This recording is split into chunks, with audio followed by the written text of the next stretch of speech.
आप देख रहे हैं सूत्रकार समाचार। नमस्कार, मैं प्रेरणा चौरसिया, आप देख रहे हैं सूत्रकार समाचार। मानसून सत्र के दूसरे दिन में आज अनुपूरक बजट को पेश किया जा रहा था, लेकिन हंगामे के दौरान इस बजट को पेश करने पर चर्चा नहीं हो पाई, जिसमें कि विपक्ष के जितने भी विधायक, जितने भी मंत्री हैं, उन सभी ने मिलकर के हंगामा किया है, जिसके कारण कि सदन 1 घंटे के लिए स्थगित कर दिया गया था। उसके बाद जब सदन की कार्रवाई शुरू हुई तो उसमें कुछ भी बातें निकल करके सामने नहीं आ पाई।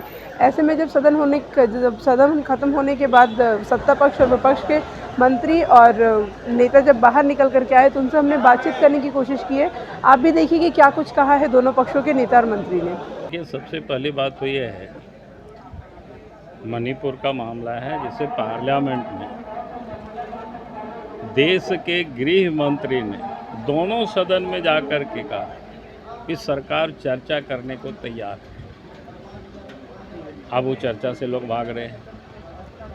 अब यहाँ उनको हल्ला करने कोई मतलब नहीं, सिर्फ राजनीति कर रहे हैं। दिल्ली से लेकर के रांची तक इन लोगों की ये तो समझ में आया कि सिर्फ राजनीति कर रहे हैं। उन लोगों को किसी की कोई परवाह नहीं है।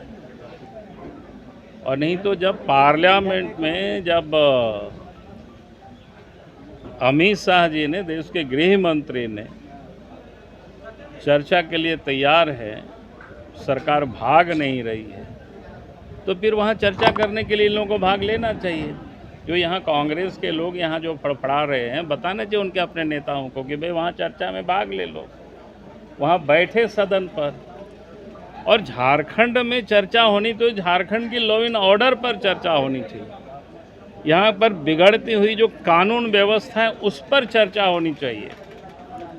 आए दिन झारखंड में आप देख रहे होंगे, राज्य की राजधानी में कितनी लोगों की कैसे हत्याएं हुई है, किसी से छुपा हुआ नहीं है, सारे आम हो रही है हत्याएं। जेल से बैठ करके अपराधी यहाँ से लोगों का एक्सटॉर्शन कर रहे हैं, पैसा वसूली कर रहे हैं, नहीं तो गोली से मारने की वो धमकी दे रहे हैं।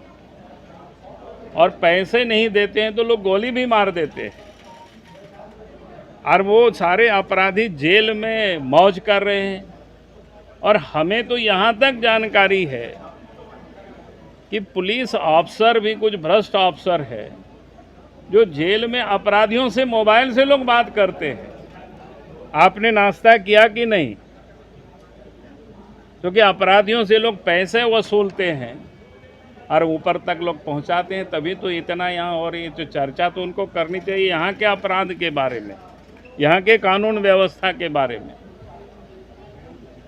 और कांग्रेस पार्टी को याद होना चाहिए, जो मणिपुर की बात कर रहे हैं बार बार, तो आप सबको संज्ञान में है कि नॉर्थ ईस्ट की समस्या आज से नहीं तो वर्षों से थी। इसलिए कांग्रेस के ज़माना में क्या बोलते हैं, एक तो कानून बना था ना, जो arm force special power act बना था, ये 1958 में ही बना था। उसके बाद देश के उस नॉर्थ ईस्ट के कई हिस्सों में वो लागू भी रहा। और आप सबको ध्यान में होगा, उसके विरोध में ही एक जो वहाँ के महिला नेत्री थे, क्या कहते, इरोम चिनो शर्मिला, जो 16 वर्षों तक अनशन पर ही बैठी थी। कहने का अर्थ मेरा ये है कि अगर सब कुछ वहाँ अच्छा होता तो भारत सरकार को उस समय ये arms force special power act बनाने की ज़रूरत नहीं पड़ती। निश्चित रूप से वहाँ जो घटना घटी है वो बड़ा शर्मनाक है। कोई भी सभ्य समाज उसको स्वीकार नहीं कर सकता है। सरकार ने कहा है कि उसके ऊपर कार्रवाई होगी, कार्रवाई हो भी रही है। जब राजनीति करना है तो ये राजनीति करते रहते हैं, हल्ला करते रहते हैं, और बात बाकी क्या है इसमें से। देश में बड़े पैमाने पे जो देश में गड़बड़ियां हो रही हैं, 20,000 करोड़ कहां से कहां निकल रहा, कहां से कहां गायब हो जा रहा है, पता ही नहीं चल रहा कि अडानी जी के पास आया कहां से पैसा, किस खाता से आया, किस खाता में घुस गया। तो ये लोग वित्त के बड़े जानकार लोग हैं। अब यदि हम काम करने के लिए सप्लीमेंट्री बजट ला रहे हैं, उसमें भी इनका पेट में दर्द है। अरे खर्च का तो हिसाब किताब जो है वो समय में सारी चीज़ों को पता चलेगा। हमारा स्वास्थ्य का इस बार कितना खर्च हुआ, इनको पूछिए ज़रा। तो खर्च करें तो दिक्कत, नहीं करें तो दिक्कत। अनुपूरक बजट लाया गया है राज्य के चौमुखी विकास के लिए, और लगातार ये प्रयास हो रहे हैं कि राज्य में कहीं वित्तीय संकट नहीं हो और राज्य की सभी व्यवस्थाएं चाक चौबंद रहें। पन्ना जी, बाबूलाल मरांडी कह रहे हैं कि सभी विभागों में सिर्फ भ्रष्टाचार भरा हुआ है, तो ये अनुपूरक बजट भी उन्हीं में से एक है। नहीं, वो देखिए, अब बाबूलाल जी बड़े आदरणीय हैं और बड़े सम्मानित नेता हैं, लेकिन भाजपा के लोग यदि भ्रष्टाचार करें तो वो शिष्टाचार, और हम शिष्टाचार भी करें तो भ्रष्टाचार।